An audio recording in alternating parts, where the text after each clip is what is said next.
जमाने की बात है, फूलों और खुशबुओं से महकती एक निहायत हुसीन सल्तनत हुआ करती थी, जिसका नाम इलेंड्रिया था।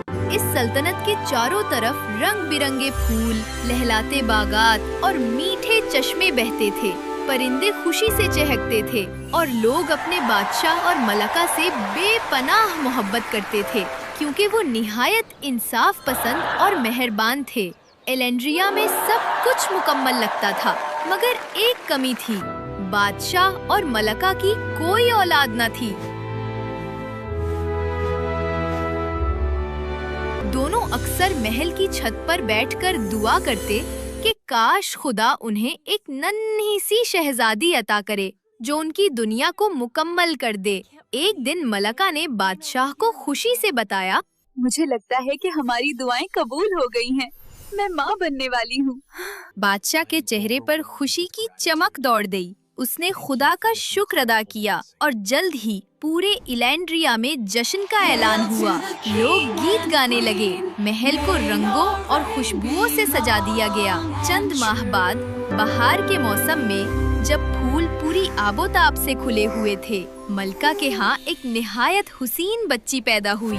उसकी आंखें नीलगो आसमान जैसी और मुस्कुराहट सुबह के सूरज जैसी चमकदार थी। बादशाह ने उसका नाम हानिया रखा। पूरी बादशाहत में खुशियों का जश्न मनाया गया। बादशाह ने हुक्म दिया कि तमाम परियों को महल में बुलाया जाए ताकि वो नन्ही शहजादी को अपनी अपनी दुआएं दे सकें। खुशबू की परी ने मुस्कुराकर कहा, करती हूँ ताकि जहाँ भी जाए वहाँ खुशबू बिखर जाए। मैं खुशनू की परी ने झोले के करीब आकर कहा, बनाती हूँ जिसके चेहरे पर हमेशा रोशनी और नरमी रहे। मोहब्बत की परी ने नरमी से कहा, मोहब्बत भर देती हूँ ताकि ये दूसरों के दुख समेट सके। मैं उसे के यूं एक एक करके सब परियां अपनी दुआएं देती गईं, मगर बादशाह ने एक परी को जानबूझकर नहीं बुलाया। आपकी परी वो सियाह जादू की माहिर थी और जहाँ जाती थी तबाही और खौफ साथ ले आती थी। बादशाह ने सोचा अगर वो आई तो खुशी का ये जश्न बर्बाद कर देगी, मगर जब आग की परी को खबर मिली कि उसे नहीं बुलाया गया तो उसके दिल में शोले भड़क उठे। आसमान पर सुर्खी छा गई, हवा में तपिश भर गई और देखते ही देखते वो लाल शोलों में लिपटी महल के दरवाजे पर आ पहुंची। सबके चेहरों का रंग उड़ गया। आग की परी की आंखों में शोले नाच रहे थे। वो गुस्से में चीख कर बोली, तुम लोगों को आग से इतनी नफरत है?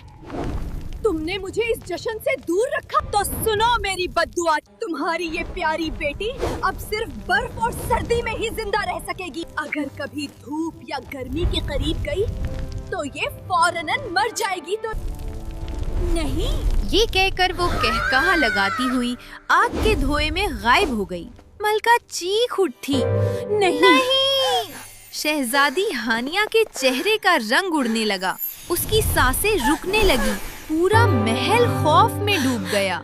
बादशाह बेबसी से अपनी बेटी को बाहों में लिए रो रहा था कि अचानक एक ठंडी चमक पूरे कमरे में फैल गई।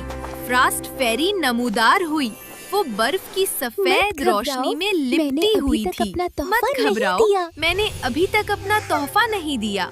उसने अपनी छड़ी घुमाई और शहजादी के गिर्द एक शफाफ बर्फ का दायरा बन गया। कुछ लम्हों बाद हानिया ने सांस लेना शुरू किया, उसके गालों में रंग वापस आ गया। मलका रो पड़ी, मेरी बच्ची जिंदा है। फ्रास्ट फेरी ने नरमी से कहा, हाँ, मगर ये बर्फ जल्द पिघल जाएगी। अगर मैं इसे अपने बर्फीले महल ना ले गई तो ये बच ना पाएगी। अगर मेरी बेटी की जान बच सकती है तो उसे ले जाओ। बस वादा करो कि वो जिंदा रहेगी। मैं वायदा करती हूँ।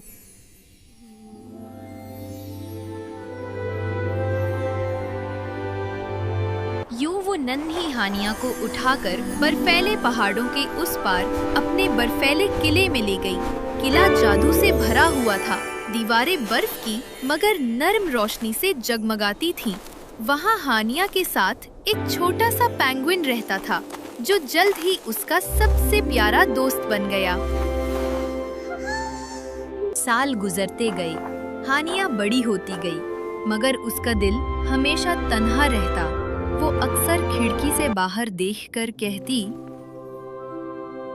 काश मैं अपने माँ बाप को एक बार देख सकूं।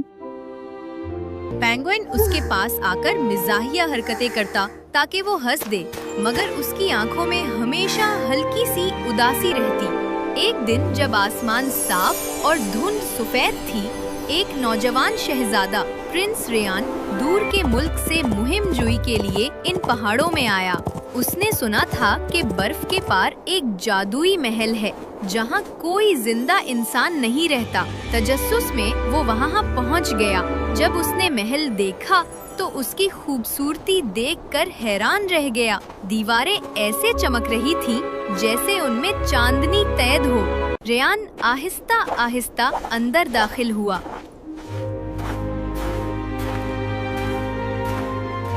वहाँ उसने एक हसीन लड़की को देखा जो बर्फ के फूलों के बीच बैठी थी, अपने पेंगुइन दोस्त से बातें कर रही थी। उसके बाल रोशनी जैसे चमक रहे थे और चेहरे पर मासूमियत बिखरी थी। रेयान ने बेइख्तियार कहा, ये लड़की इंसान है या कोई ख्वाब? इतने में उसके हाथ से एक बर्फ का गमला गिर गया। आवाज सुनकर हानिया चूक गई। उसने पहली बार किसी इंसान को देखा था। डर के मारे पीछे हटी, मगर फिसल गई। रेयान ने फौरन आगे बढ़कर उसे थाम लिया। दोनों की आंखें मिली। वक्त जैसे रुक गया। पेंगुइन गुस्से से रेयान के पैरों से लिपट गया। रेयान मुस्कुरा कर बोला, मैं नुकसान नहीं पहुंचाने आया, मैं सिर्फ एक मुसाफिर हूँ।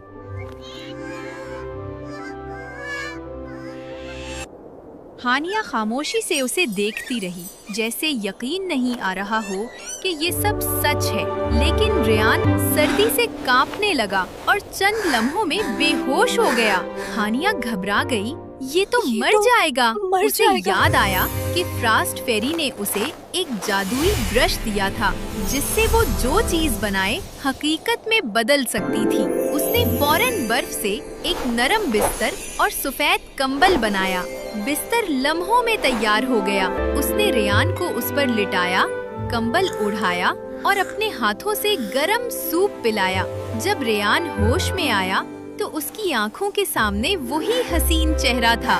उसने कहा, तुम कौन हो? क्या वाकई कोई इंसान हो या बर्फ की परी? मैं हानिया हूँ, एलेंडेरिया की शहजादी। है? मगर एक बद्दुआ ने मुझे यहाँ कैद कर रखा है। वक्त गुजरता गया और दोनों के दिल करीब आने लगे। रेयान ने अफसोस से कहा, क्या कोई तरीका नहीं जिससे ये जादू टूट सके? फ्रॉस्ट फेरी कहती है ये मुमकिन नहीं। फिर भी हमें कोशिश करनी चाहिए। मोहब्बत से बड़ा जादू कोई नहीं। वो आईने के सामने गई और फ्रॉस्ट फेरी को पुकारा। फेरी जाहिर हुई। उसने रेयान को देखा, मुस्कुराई, मगर दुख से बोली, सिर्फ तब टूट सकता है जब तुम्हारे दिल की बर्फ किसी की मोहब्बत से पिघल ये जाए। कहकर वो गायब हो गई। हानिया और रेयान की आंखों में आंसू आ गए। रेयान ने कहा, शायद हमारी किस्मत में एक होना नहीं लिखा। वो किले से निकलने लगा। हानिया का दिल तड़प उठा। उसके अंदर कुछ जलने लगा, वही गर्मी जिससे वो बरसों महरूम थी। वो भागी, उसके पीछे पेंगुइन भी भागा। रेयान ने पलट कर देखा तो वो बर्फीले पहाड़ों को पार करती हुई धूप की तरफ बढ़ रही थी। नहीं हानिया, सूरज की रोशनी तुम्हें मार देगी। मुझे छोड़कर मत मगर जाओ। हानिया नहीं रुकी। जैसे ही वो धूप में पहुंची, उसके गिर्द की बर्फ पिघलने लगी। रेयान ने उसे बाहों में ले लिया और दोनों के इर्द गिर्द रोशनी फैल गई। फ्रॉस्ट फेरी दोबारा हानिया, जाहिर हुई। उसके तुम्हारा चेहरे दिल पर जो खुशी बर्फ थी। बन चुका था, अब पिघल गया है। तुम आजाद हो। यूं बद्दुआ टूट गई। हानिया का जिस्म आम इंसानों जैसा हो गया, दोनों हाथों में हाथ डाले किले से निकलकर वापस एलेंड्रिया आए। बादशाह और मलका ने अपनी बेटी को देखा तो खुशी के मारे रो पड़े। हानिया ने अपने वालिदैन को गले लगाया। बादशाह और मलका ने रियान का शुक्रिया अदा किया। चंद दिन बाद एलेंड्रिया में फिर जश्न हुआ, मगर इस बार पैदाइश का नहीं बल्कि मोहब्बत की फतह का। शहजादी हानिया और प्रिंस रियान की शादी धूमधाम से हुई। फूलों की बारिश हुई, परियां गीत गाने लगी और पूरा मुल्क रोशनियों में नहा गया। यूं वो सब हमेशा खुशो खुर्रम रहने लगे।